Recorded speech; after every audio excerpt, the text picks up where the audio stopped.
So from the beginning at the ZJE Research Institute, School of Veterinary Science at University of Bristol, to be professor and director of the Global Health Academy of University of Edinburgh. So could you share with us some of these most significant opportunities and formidable challenges you have encountered? Well, I think firstly, for me it started very early. So I was the first in my family to go to university. My parents, I don't think, saw the value of university education because they weren't exposed to it. My mother was one of 13 children. She left school at 13 years old. So they had no perception or understanding of what university life was like. I still don't know that they knew what a professor did by the end of time. They were very proud of me, but early on, my parents wanted me to leave school. I finished school at 17. They would have much preferred, I think. Actually, they wanted me to be an air hostess. So I don't think I would have made a very good air hostess. But so it was quite difficult to convince my parents that I wanted to do this thing, go to university. And because I was 17, I had to have permission from my parents to go to university because I wasn't old enough until I was 18 to make a decision on my own behalf. And so the compromise with my parents was to go to one of the newer universities in the UK that had a year in industry. So I think that was really, really good. They were called sandwich courses in the olden days. Okay, so I read an article about Chinese academic gender perception in higher education quarterly recently, and also I read the UK higher education staff statistics 2022. So, the number of female professors in China and the UK estimates to be around 30% right now.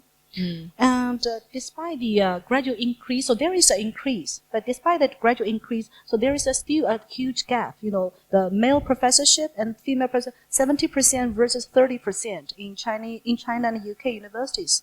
So what do you believe to be the main reason for this persistent gap in academia? Oh, it's tough. It's a tough question. I mean, firstly, it's biology.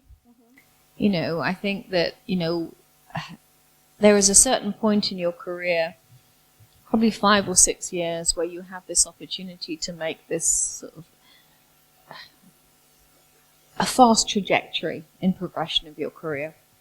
And I think that men inherently have an advantage in that window of opportunity because sadly, I'm going to sound a bit old-fashioned here, but sadly I think that a lot of the caring responsibilities, women are encouraged to have children. I think men will always have an advantage because over that early years, those first 5 years, if you have one child, or 7 years if you're going to have 2 children, you're slowed down.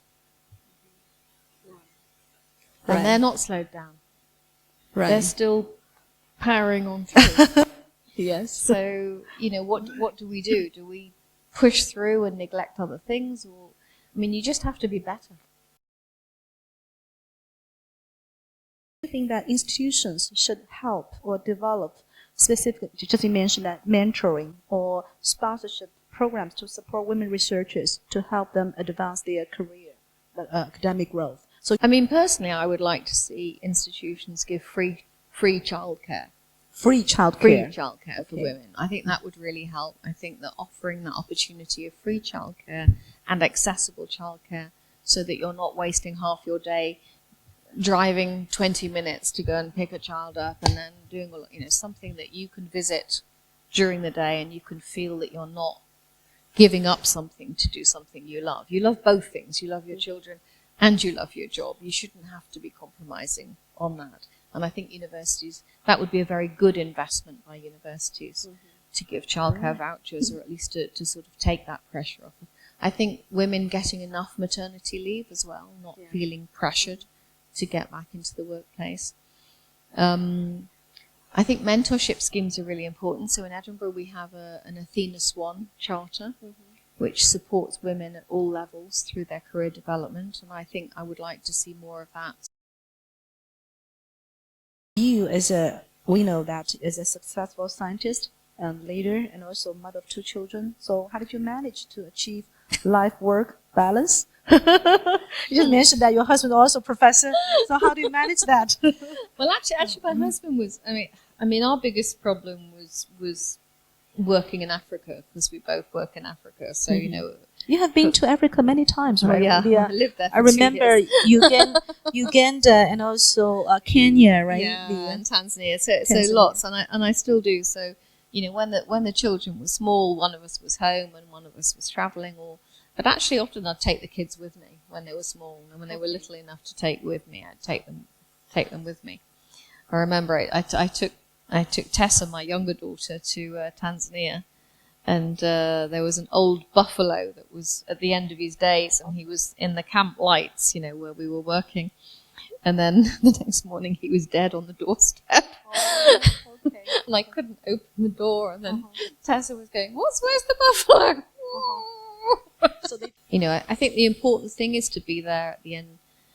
I always made sure one of us picked them up from school, and one of us took them to school. And I think, that's when I talk to them now, that's what they remember. They remember the journey home from school in the car. They remember you feeding them in the evening, and the rest of the day they're with their friends and stuff. So it's okay, but it's hard.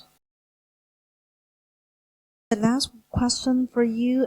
So what do you want to say to the audience, those young girls in particular who just start their career in science and have a long journey ahead?